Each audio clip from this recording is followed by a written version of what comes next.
The howling wind cut through the pine trees of the Colorado mountains like a knife, carrying the scent of approaching snow. Jeremiah Blackwood stood on the porch of his isolated cabin, his massive frame silhouetted against the dying light. At 45, his beard was streaked with gray, but his shoulders remained as broad as an ox yoke, his hands calloused from years of trapping and hunting in these unforgiving mountains. The year was 1878, and civilization had been creeping closer with each passing season, bringing with it troubles that Jeremiah had long sought to escape. He took a deep breath of the crisp mountain air and squinted at the trail winding up from the valley below. Something wasn't right. His instincts, honed through 2 decades of surviving where others perished, sensed movement where there should be none. He reached inside the cabin door for his Winchester rifle, the wooden stock smooth and familiar against his palm. I'd like to ask you to subscribe to the channel if you're enjoying this story. I'm curious, what city are you watching from? The approaching figure stumbled more than walked, listing to one side like a wounded animal. Through his spyglass, Jeremiah could make out the form of a woman, her dress torn and muddied, her movements desperate and faltering. His first instinct was caution. Strangers in these parts often meant trouble, but something about her evident distress stirred something long dormant in his chest. He descended the rough-hewn steps of his porch, rifle still in hand but lowered, and strode down the path with long, purposeful steps. The woman collapsed just as he reached her, her face pale beneath the dirt and blood that streaked her features. "Please," she whispered, her voice cracking with exhaustion and fear. "They're coming." Jeremiah's eyes narrowed as he scanned the trail behind her, seeing nothing yet, but knowing that in these mountains, danger could hide behind every ridge and boulder. Without a word, Jeremiah scooped her up as easily as he might lift a child, though she was a full-grown woman. Her weight was nothing to a man who routinely carried elk carcasses down mountainsides. She smelled of fear and exhaustion, but beneath that, something floral, out of place in this wilderness. "Name's Jeremiah Blackwood," he said gruffly as he carried her toward his cabin. "You're safe now, miss." The words felt strange in his mouth, unpracticed. He hadn't spoken to another person in nearly 3 months, and to a woman in far longer. She turned her face into his chest, her body shaking with either cold or fear. "Eleanor," she managed to say, her voice muffled against his buckskin jacket. "Eleanor Hayes." Something in her tone told Jeremiah that whoever was following this woman meant business, deadly business. Inside the cabin, Jeremiah placed Eleanor gently on his bed, a rough affair of pine logs and a bear-hide mattress stuffed with dried grass. The interior was simple but orderly. A stone fireplace dominated one wall, its flames casting dancing shadows on the collection of furs and weapons that marked Jeremiah as both hunter and trapper.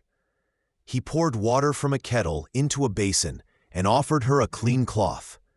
"Clean yourself up. I'll keep watch." His voice was deep and rumbling, like distant thunder.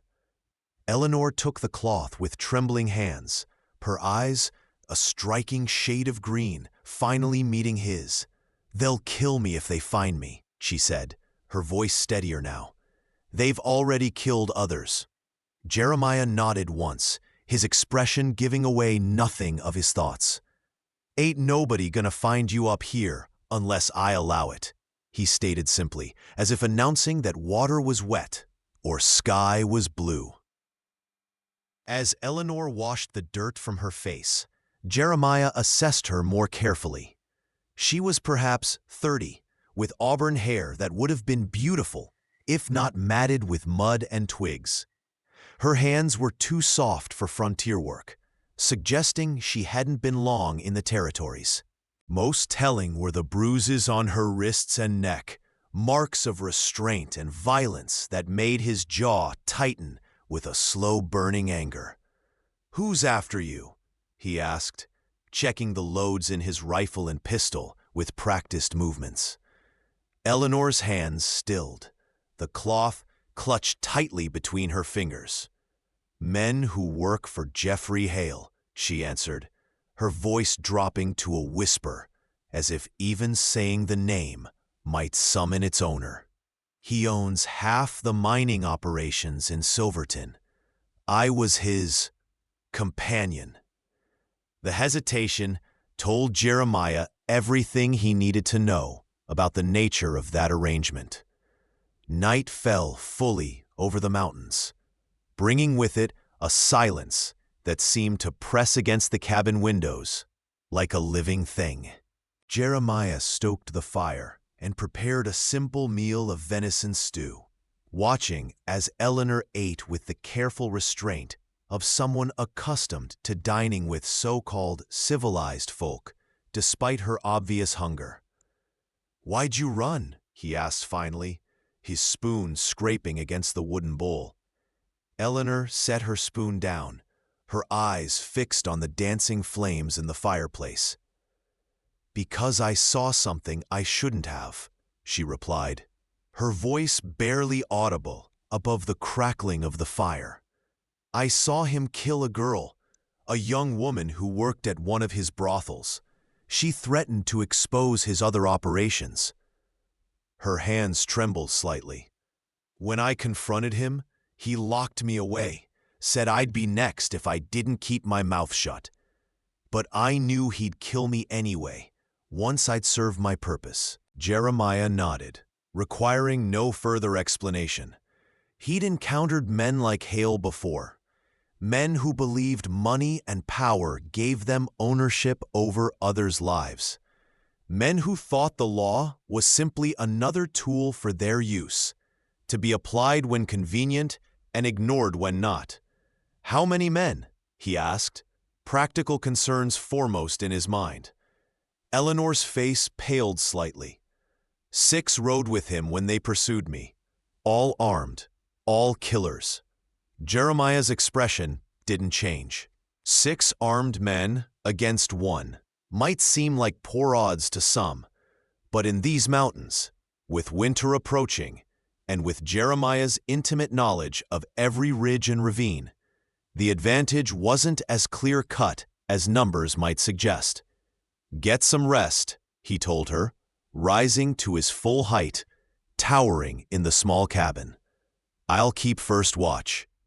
As Eleanor slept fitfully on his bed, Jeremiah sat by the window, rifle across his knees, watching the darkness outside with the patience of a predator. His mind worked through possibilities, strategies, escape routes. The smart play would be to send her away at first light, point her toward the nearest town with a decent lawman, wash his hands of the whole affair. He'd spent years cultivating his solitude, avoiding the complications that came with other people's troubles. Yet something about Eleanor's quiet dignity in the face of fear, the bruises on her skin, the evident injustice of her situation, it stirred something that Jeremiah had thought long buried under the weight of his own troubled past. By the time dawn began to lighten the eastern sky, Jeremiah Blackwood had made his decision. The morning brought fresh snow and a crystalline clarity to the air. Jeremiah moved silently around the cabin, preparing coffee and biscuits while Eleanor slept on, exhaustion having finally claimed her completely.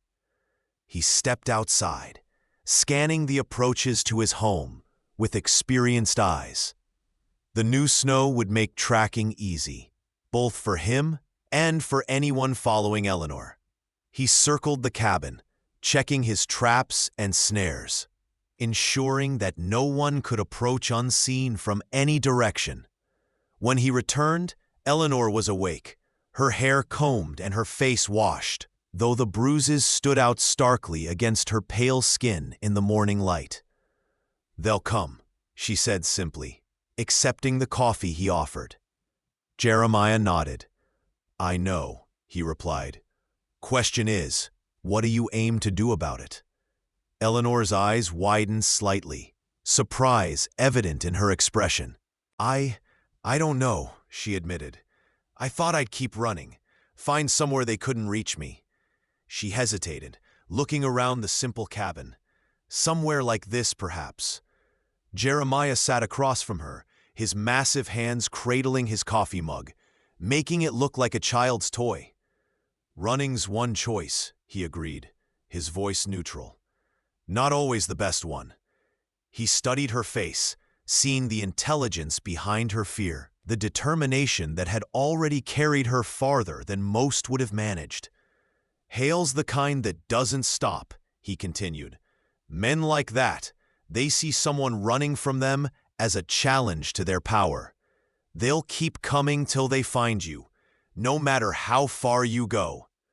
Eleanor's shoulders slumped slightly, but she nodded, accepting the truth of his words.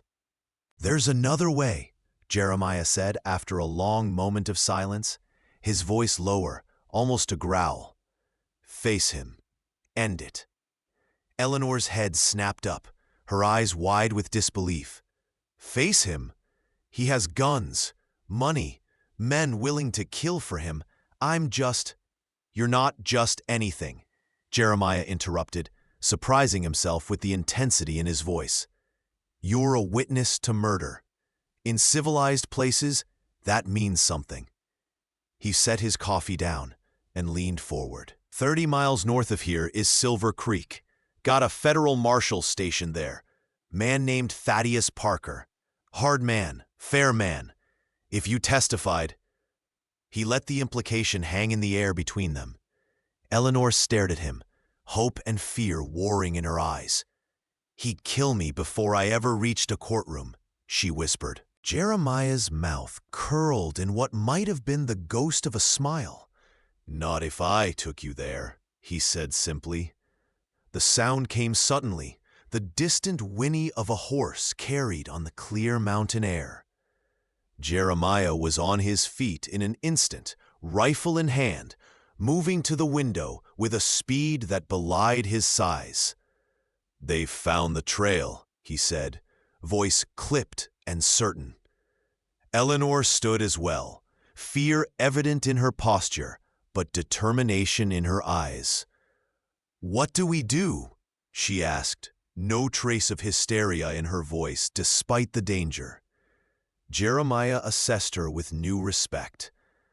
"We've got two choices," he said, checking the action on his rifle. "Make a stand here, or try to reach Silver Creek before they catch us." He glanced outside again, calculating distances, estimating times.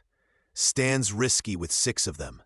Trail to Silver Creek means exposed ground, but if we can reach the high pass by nightfall, we'd have the advantage. He looked at her, the question unspoken but clear. Which would she choose? Eleanor squared her shoulders, a flash of steel showing through her fear. "I'm tired of running," she said quietly, "but I'm not fool enough to die needlessly." She met his gaze directly. "You know these mountains. I'll trust your judgment." Jeremiah nodded once, decision made. "Pack what food you can carry. We leave in 10 minutes. As Eleanor hurriedly gathered supplies, Jeremiah moved with practiced efficiency, collecting ammunition, water, basic survival gear. He paused at a carved wooden chest in the corner of the cabin, hesitating briefly before opening it. Inside lay a gun belt and holster containing a Colt single-action Army revolver with custom grips made of elk antler. He hadn't worn it in years, had sworn never to strap it on again after what happened in Wyoming. But times changed, and some skills, once learned, were never truly forgotten. By mid-morning, they were moving steadily through the high timber. Jeremiah setting a pace that was challenging but not impossible for Eleanor to maintain. The snow made travel harder, but would also slow their pursuers, who wouldn't be as familiar with the terrain.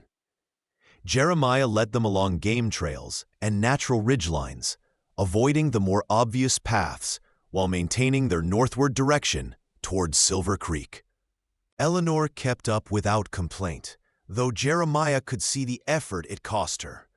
"You mentioned others," he said during a brief rest, his eyes constantly scanning their surroundings.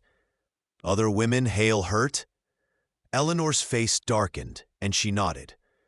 "3 that I know of," she replied, her voice tight with suppressed emotion. "Girls who worked for him, who knew too much or defied him somehow. They disappeared. The last one, Mary was her name. He didn't bother hiding it. Killed her right in front of me, to show what would happen if I ever betrayed him." The revelation hung between them, in the cold mountain air. Jeremiah's expression hardened, the lines around his eyes deepening. "Men like that," he said, finally, his voice a low rumble. "They don't stop until someone stops them." He helped Eleanor to her feet, his massive hand engulfing hers. "My pa had a saying, 'Evil prospers when good folk do nothing.' Never much cared for complications, but some things can't be walked away from." The words were as much for himself as for her, a reckoning with the code he had lived by before retreating to these mountains. Eleanor studied his face, reading something of his past in his expression. "You were something before this, weren't you?" she asked quietly. "Before you became a mountain man." Jeremiah's face closed like a shutter, and he merely adjusted his rifle strap. "We need to keep moving," he said, effectively ending that line of conversation. They reached the edge of a steep ravine by early afternoon, a natural boundary that would funnel their pursuers if they continued on their current path. Jeremiah paused, considering their options. The direct route across would leave them exposed on the narrow path that wound down one side and up the other. The alternative was a 4-mile detour that would cost them precious time. As he deliberated, a sound stopped him cold, the crack of a rifle shot, followed by the whine of a bullet passing overhead. "Down!" he roared, shoving Eleanor behind the shelter of a large boulder as another shot kicked up snow where they had been standing. Jeremiah risked a quick glance around the edge of their cover, spotting movement on the ridge they had just descended. "2 of them," he muttered. "Flankers sent ahead to cut us off." He checked his rifle, expression grim. "Stay here. Don't move unless I call you." Before Eleanor could protest, Jeremiah had slipped away, moving through the trees with a silence that seemed impossible for a man of his size. Eleanor pressed herself against the cold stone, heart hammering in her chest, straining to hear any sound beyond the whisper of the wind through the pine needles. Minutes stretched endlessly, each second weighted with dread. Then came the sound of a rifle shot, followed almost immediately by another. Silence fell again, heavy and oppressive, until the crunch of approaching footsteps sent her fumbling for the small derringer Jeremiah had given her from his stores. She raised it with shaking hands, only to lower it with a gasping sob as Jeremiah's massive form appeared around the boulder. "Clear," he said simply, though there was a fresh spatter of blood across his buckskin jacket that hadn't been there before. "We need to move. The others won't be far behind." As they continued their journey, pushing harder now with the knowledge that their pursuers were closer than expected, Eleanor studied Jeremiah's profile. "You killed them," she said, not a question but a statement. Jeremiah didn't break stride, his eyes constantly scanning their surroundings. "They were ready to kill us," he replied, his tone matter-of-fact. "In these mountains, Hesitation means death. He glanced at her, gauging her reaction. Does that trouble you? Eleanor was quiet for a long moment before answering. I'm troubled by all death, she finally said, but I understand necessity. Something in her tone made Jeremiah look at her more closely, seeing past the genteel exterior to something harder beneath. You faced hard choices before, he observed. Eleanor's smile was tinged with bitterness. A woman alone always faces hard choices, Mr. Blackwood. The world ensures that. They reached the high pass with the last light of day. The setting sun painting the snow-covered peaks in shades of gold and crimson. The temperature was dropping rapidly, and Jeremiah knew they couldn't risk continuing through the treacherous terrain in darkness. We'll shelter here for the night, he said, indicating a rock overhang that would provide some protection from both the elements and watching eyes. With practiced efficiency, he constructed a small shelter, using pine boughs for insulation and building a fire set back under the overhang, where the light would be partially concealed. Eleanor helped without being asked, gathering kindling and arranging their meager supplies with quiet competence. Once the fire was going, they sat close together for warmth, the night closing around their small haven like a fist. You've killed men before today, Eleanor said suddenly, breaking the silence that had fallen between them. It wasn't an accusation, merely an observation.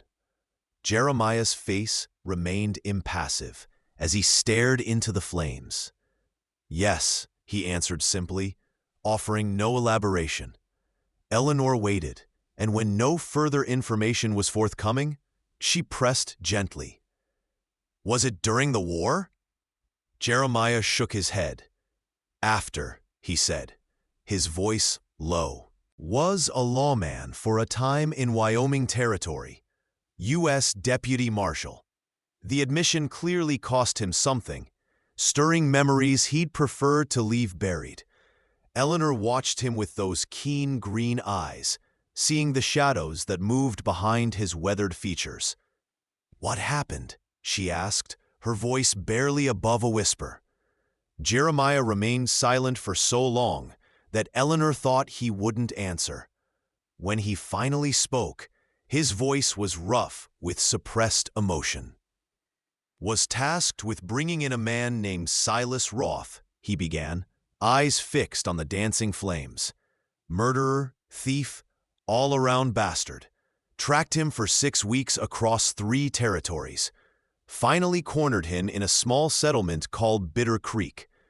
Jeremiah's massive hands tightened on his rifle.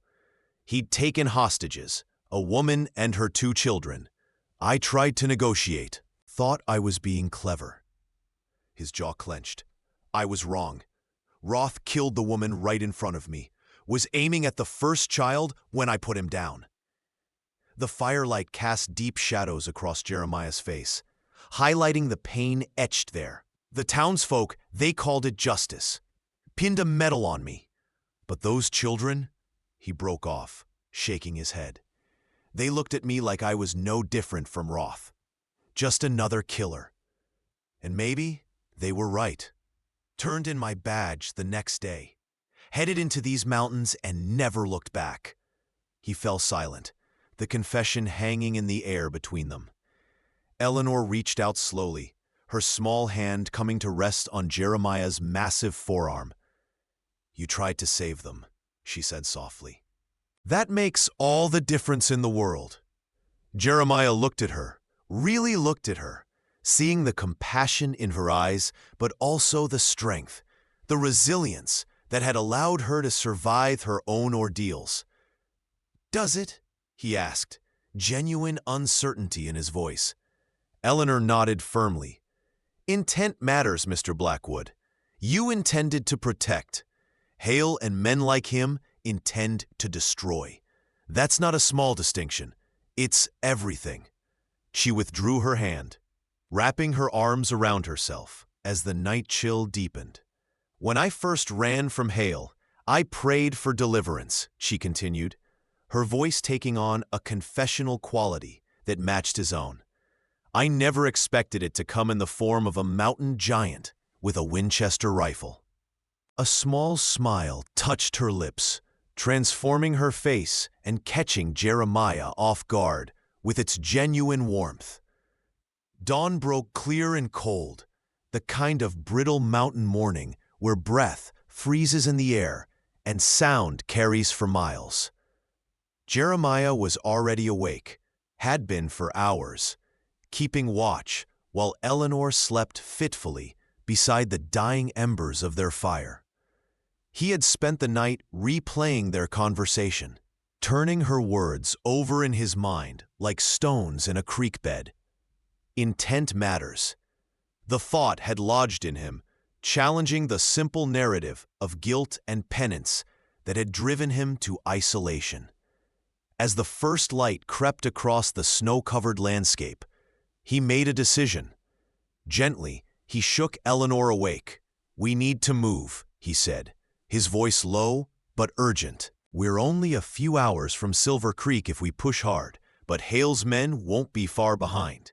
Eleanor nodded, immediately alert, the instincts of prey awakened by danger still strong within her. They moved quickly through the pass, the terrain beginning to descend toward the more populated valleys beyond. Silver Creek lay nestled in the valley ahead, still hidden from view, but growing closer with each step. Jeremiah set a punishing pace, aware that their head start was diminishing with each passing hour. Eleanor kept up admirably, though he could see the toll it was taking on her. Around mid-morning, as they paused briefly by a frozen stream to drink and rest, the distant sound of voices carried to them on the clear air. Jeremiah's head snapped up, his body tensing like a wolf scenting danger. "They're closer than I thought," he murmured, helping Eleanor to her feet. "Different route than I expected. Smart." His eyes narrowed as he scanned the terrain ahead. "Too exposed from here," he said, more to himself than to Eleanor. "Need to find a defensive position." Eleanor gripped his arm, her eyes fierce despite her exhaustion. "No," she said firmly. "No more delays. No more fighting if we can avoid it. We run for Silver Creek." Jeremiah looked down at her, respect mingling with concern in his gaze. "It's risky," he warned. "Open ground between here and there. If they catch sight of us—" Eleanor squared her shoulders. "Then we better run fast, Mr. Blackwood." A ghost of a smile touched Jeremiah's lips, there and gone in an instant. "Jeremiah," he corrected her. "If we're going to outrun killers together, might as well use my given name." Eleanor returned his almost smile with one of her own. "Very well, Jeremiah. Shall we?" Without waiting for an answer, she turned and began moving in the direction of Silver Creek, leaving him to follow with a grudging admiration for her courage. They had covered perhaps a mile of open terrain, the valley spreading out below them, when the first shot rang out. Jeremiah cursed, grabbing Eleanor's arm and pulling her into a run as a bullet kicked up dirt near their feet. "They've spotted us," he growled, scanning frantically for cover. The nearest trees were 100 yards away, too far to reach before more shots found their mark. In that moment, Jeremiah made a split-second decision. "Keep running," he ordered, pushing Eleanor ahead of him. "Don't stop, don't look back. Head straight for town, find Marshal Parker." Eleanor's eyes widened in understanding and horror. "No," she gasped, even as she stumbled forward under his insistent pressure. "I won't leave you to face them alone." Jeremiah's expression softened for just a moment, something like tenderness breaking through his stern exterior. "Not your choice to make," he said quietly, then gave her a final push. "Now run!" Eleanor ran, tears streaming down her face, the sound of gunfire erupting behind her as Jeremiah turned to face their pursuers. She didn't look back, honoring his request, even as every instinct screamed for her to return. The distance to the tree line seemed endless, each step a battle against exhaustion and fear. When she finally reached the shelter of the pines, she allowed herself one glance back. What she saw would stay with her forever. Jeremiah Blackwood, a mountain of a man, standing alone against 4 mounted attackers, his rifle barking defiance as he provided her the time she needed to escape. A sob tore from her throat, but she forced herself to continue, driven by the knowledge that his sacrifice would be meaningless if she failed to reach Silver Creek. The town appeared before her like a mirage, a collection of wooden buildings and muddy streets that represented safety and civilization after the wilderness. Eleanor staggered down the main street, drawing startled looks from the townsfolk with her disheveled appearance and obvious distress. "Marshall Parker," she gasped to the first person who approached her, a middle-aged woman with kind eyes and a concerned expression. "Please, I need Marshall Parker immediately."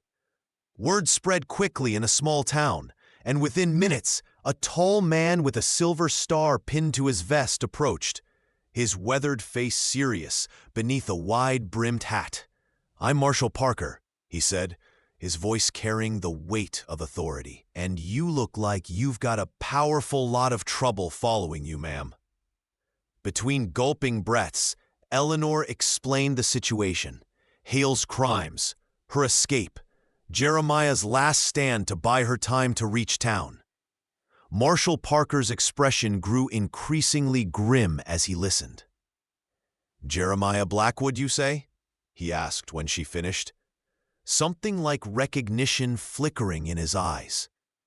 Eleanor nodded desperately. "Please, there's no time." "He's alone out there, facing 4 armed men." Parker turned to the small crowd that had gathered. "Mason, Fletcher, Dawson," he called, pointing to 3 capable-looking men. "Arm yourselves and mount up. We've got trouble on the North Trail." To Eleanor, he added with surprising gentleness, "Blackwood's one of the toughest men I ever met, ma'am. If anyone could hold out till we get there, it'd be him." The rescue party rode hard. Eleanor insisted on accompanying them despite Parker's objections, mounted on a borrowed mare and driven by a fear that eclipsed her exhaustion. They found the site of the confrontation easily enough. The signs of violence were unmistakable.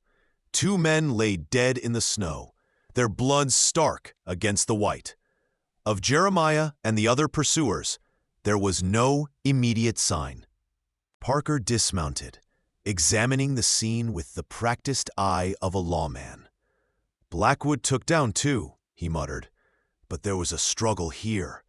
He pointed to an area where the snow was churned and bloodied. Then they moved off that way. He indicated a trail leading into a nearby copse of trees. "Tracks suggest 2 men carrying a third." Eleanor's heart constricted painfully. "Is he—" She couldn't finish the question. "Can't say for certain," Parker replied, remounting his horse. "But they wouldn't be carrying him if he was dead, more likely wounded." He signaled to his men, and they moved forward cautiously, following the trail into the trees. They hadn't gone far when the sound of voices reached them. Parker signaled for silence, and they advanced more stealthily. Through the trees, they could make out a clearing where 2 men stood over a third figure slumped against a tree trunk. Eleanor's breath caught in her throat as she recognized Jeremiah's massive form, his head lolling forward, blood darkening his buckskin jacket in several places. One of the men, expensively dressed despite the wilderness setting, with a cruel twist to his mouth, was speaking, his tone mocking. "You've cost me dearly, mountain man," he said, gesturing to the bodies they'd left behind. "But I'll find her, and when I do, She'll wish she'd never run. Jeffrey Hale, Eleanor whispered to Parker, her voice shaking with rage and fear. The marshal nodded, then silently positioned his men around the clearing. Eleanor's heart hammered in her chest as she watched Jeremiah stir slightly, raising his head with obvious effort to look Hale in the eye. "You won't touch her," he growled, his voice weakened but defiant. "She's beyond your reach now." Hale laughed, the sound chilling in its casualness. "No one's beyond my reach," he replied, drawing a pistol from his coat. "But you won't live to see what happens to her. I want you to die wondering, Mountain Man. Die knowing you failed to protect her, just like you failed those children in Bitter Creek." Jeremiah's face contorted with shock and pain at the mention of his past. "Oh yes," Hale continued, clearly enjoying himself. "I know who you are, Jeremiah Blackwood. Former U.S. Marshal with a guilty conscience. How perfect that your last failure will be so similar to your first." "No!" The cry tore from Eleanor's throat before she could stop herself, and she burst from cover, unable to watch Jeremiah's execution. In the same instant, Marshal Parker and his men revealed themselves, rifles raised. "Drop your weapon, Hale," Parker shouted, his voice ringing with authority. "You're under arrest for murder and attempted murder." What followed was chaos. Hale's remaining henchmen whirled, firing wildly, while Hale himself aimed directly at Eleanor with cold precision. 2 shots rang out simultaneously. The henchman fell, struck by one of Parker's deputies, and Hale staggered backward, a look of utter disbelief on his face as he stared at the spreading red stain on his expensive coat. Everyone turned to the source of the shot that had taken down Hale. Jeremiah Blackwood, slumped against the tree, Colt revolver clutched in his trembling hand, the barrel still smoking from the round that had saved Eleanor's life. In the aftermath, as Parker and his men secured the scene and Eleanor knelt beside Jeremiah, frantically working to staunch his wounds, the mountain man looked up at her with pain-clouded eyes. "Told you to run," he muttered, a trace of his usual gruffness returning despite his injuries. Eleanor shook her head, tears flowing freely down her cheeks. "I did," she replied, her voice breaking. "I ran for help. Did you really think I wouldn't come back for you?" Something softened in Jeremiah's weathered face, a vulnerability that matched her own. "People don't usually come back for me," he admitted quietly, the confession barely audible. Eleanor's hands stilled on his bandages, her eyes meeting his with an intensity that seemed to bridge the vast differences in their backgrounds and experiences.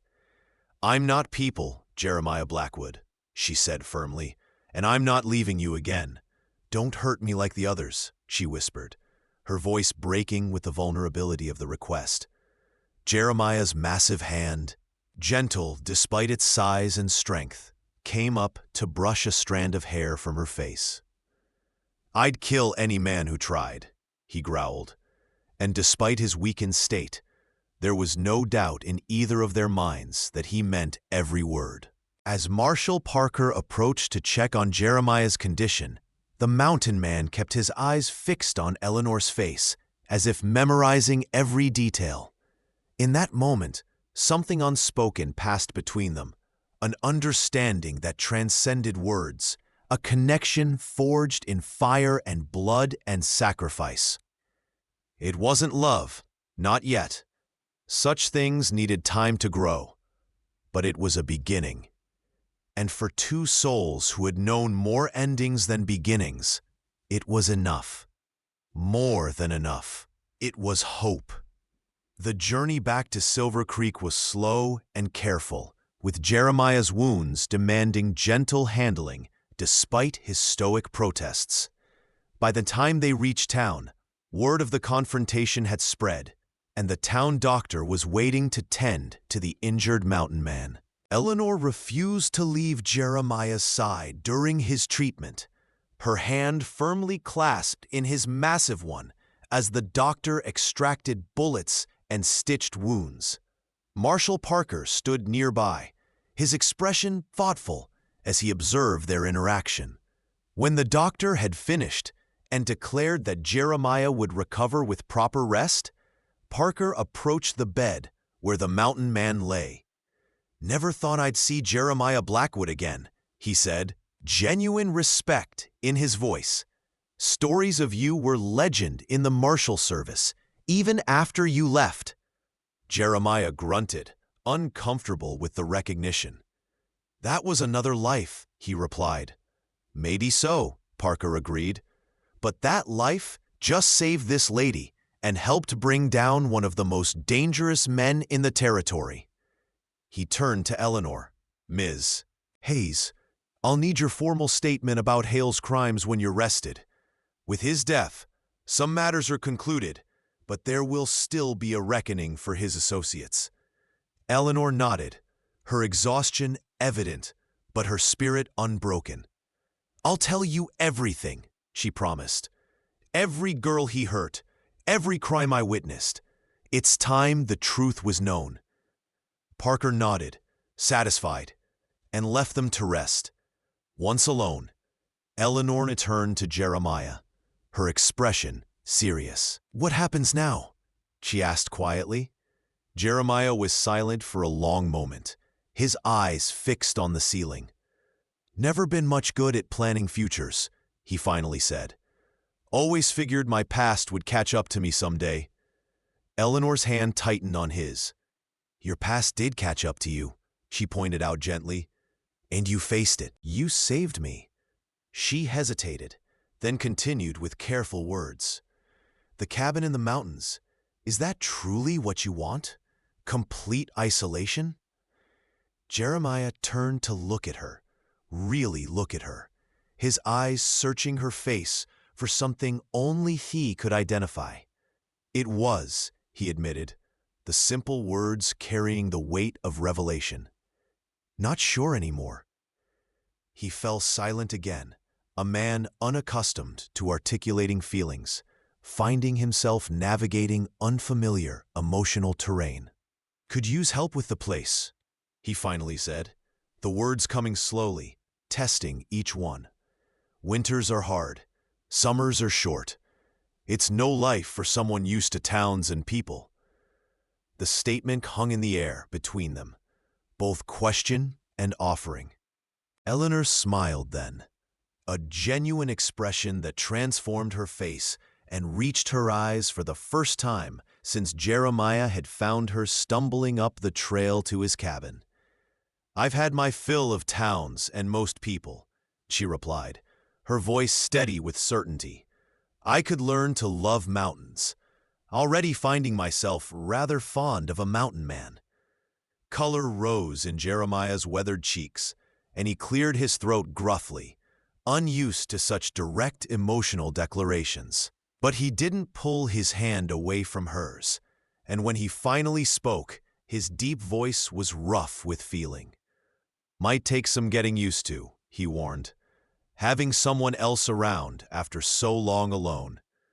Eleanor's smile widened slightly. "We have time," she said simply, "all the time we need." And in the quiet of the doctor's back room, with the sounds of Silver Creek continuing outside, two damaged souls began the careful work of healing, not in isolation, but together. Spring came to the Colorado mountains, melting the snow from the trails and bringing new growth to the high meadows. The cabin that had once housed a solitary mountain man now showed signs of dual occupancy, curtains in the windows, a small garden taking shape beside the porch.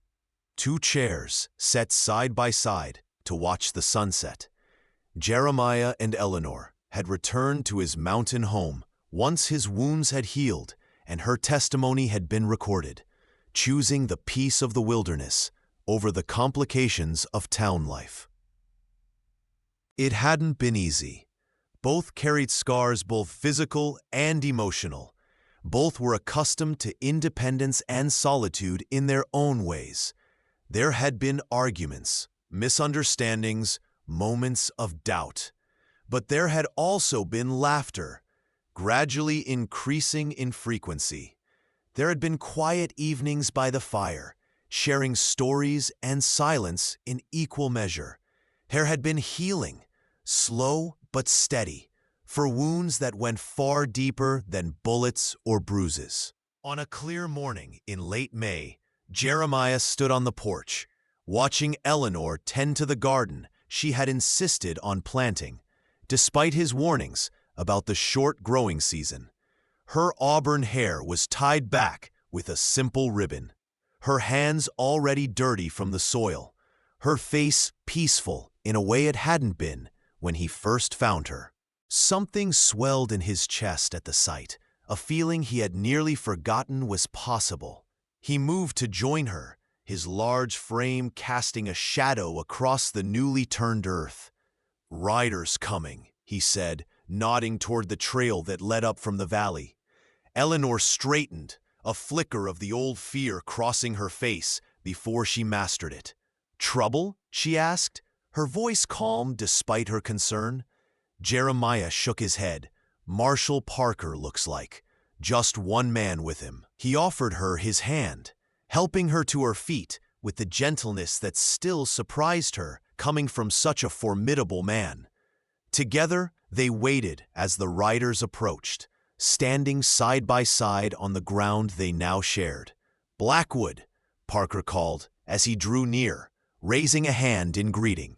"Miss Hayes, fine day for a ride in the mountains." He dismounted with the ease of a man accustomed to long hours in the saddle. His companion, a nervous-looking young man with a city dweller's pallor, following suit with considerably less grace. "Marshall," Jeremiah acknowledged with a nod. "Long way from Silver Creek." Parker smiled, removing his hat to wipe his brow. "Official business, I'm afraid," he replied, though his tone remained friendly. "This here is Mr. Edmund Whitaker, attorney from Denver. He's been handling the disposition of Jeffrey Hale's estate following the revelations about his criminal enterprises." The young lawyer stepped forward, clutching a leather portfolio and looking distinctly uncomfortable in the wilderness setting. "Ms. Hayes," Whitaker began, nodding respectfully to Eleanor, "following your testimony and the subsequent investigations, the court has ruled that a significant portion of Hale's assets should be distributed among his victims as restitution." He fumbled with his portfolio, extracting a formal-looking document. "As the primary witness whose testimony led to the dismantling of his criminal network, you have been awarded a considerable sum." He handed the paper to Eleanor, whose hands trembled slightly as she accepted it. "There's also the matter of several properties formerly belonging to Hale that require new ownership. The judge felt you might have appropriate ideas for their use, particularly the establishments where young women were exploited." Eleanor stared at the document, then at Whitaker, clearly overwhelmed by the sudden turn of events. Jeremiah moved closer to Eleanor, his solid presence at her side providing silent support as she gathered her thoughts. "The money," she said finally, looking up at Whitaker. "Could it be used to help the women who worked for Hale? To give them new opportunities?" The lawyer nodded, seeming relieved by her question. "That would be entirely at your discretion, Miss Hayes. The funds are yours to allocate as you see fit." Eleanor's expression firmed with resolve. "Then that's what I'll do. And the properties, they should be converted to respectable boarding houses or businesses where women can work safely and with dignity." She glanced at Jeremiah, seeking his reaction. The mountain man simply nodded, pride evident in his eyes, despite his typically stoic expression. "Good use for blood money," he rumbled approvingly. After the business was concluded and papers signed, Marshall Parker and Whitaker prepared to depart. As they mounted their horses, Parker turned back to regard Jeremiah and Eleanor thoughtfully. "You two seem to be making a go of it up here," he observed. "Suits you both, I'd say." Jeremiah's arm had found its way around Eleanor's shoulders, a gesture of intimacy that would have been unthinkable months earlier. "It does," Eleanor agreed, leaning slightly into Jeremiah's solid frame. "Though we may need to visit town more often now, it seems." Parker smiled and settled his hat back on his head. "You'd be welcome any time," he assured them. "Silver Creek could use more citizens who understand the value of justice." With that, he and Whitaker rode back down the trail, leaving Jeremiah and Eleanor alone once more, with the wind through the pines and the vast blue sky above. As the riders disappeared from view, Eleanor turned to face Jeremiah, her expression thoughtful. "It seems I'm a wealthy woman now," she said, a hint of wonder in her voice. "Strange how life turns." Jeremiah studied her face, his eyes searching for any sign that this change might alter what had grown between them. "Changes things," he acknowledged, a note of uncertainty creeping into his deep voice. "You could go anywhere now. Do anything." Eleanor reached up, her small hand coming to rest against his bearded cheek. "I'm exactly where I want to be," she said firmly, no trace of doubt in her words. Relief flickered across Jeremiah's weathered features, followed by something deeper and more profound. "Never thought I'd find peace after Bitter Creek," he admitted quietly. "Certainly never thought I'd find it with someone else." Eleanor smiled, understanding all that remained unspoken in his words. "We're both survivors, Jeremiah Blackwood," she said softly. "We've both seen darkness and carried our burdens alone for too long."